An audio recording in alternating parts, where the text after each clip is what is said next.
একটি বিশ্ববিদ্যালয়ের ছেলে হয়ে, ছাত্র হয়ে এই ধরনের বাজে কথা কিভাবে বলতে পারে? আলী হোসেন নামে এই ছাত্র কত বাজে পোস্ট করেছে দেখেন।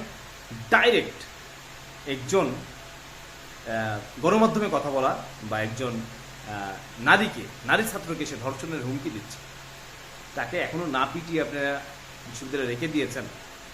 হাইকোর্টের বিপক্ষে এখন আন্দোলন না করে এর আগে একে বলতে এই যে এই ছবির মেয়েটাকে বলেছে তারা, একে গণধর্ষণের পদযাত্রা করা উচিত।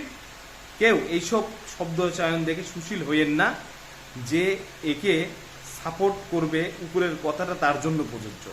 মানে কতটা নিকৃষ্ট, মানে একে এখনো বিশ্ববিদ্যালয়ের প্রশাসন কোনো, আরে ভাই পোস্ট করেছো সাথে সাথে স্ক্রিনশট হয়ে গেছে, স্ক্রিনশট রয়ে গেছে, এগুলো ভণ্ডামি, এইগুলো বিশ্ববিদ্যালয়ের ছাত্রদের এই অবস্থা। আর কিছু বলার নাই, এটা বিশ্ববিদ্যালয়ের ছাত্র, আমাদের গর্ব, বিশাল গর্ব। ধন্যবাদ। আবার আরেকটা কথা, দেখলাম যে এই ছেলে পরে দেখছি ক্ষমা চাচ্ছে, ক্ষমা এটা পিটানো উচিত।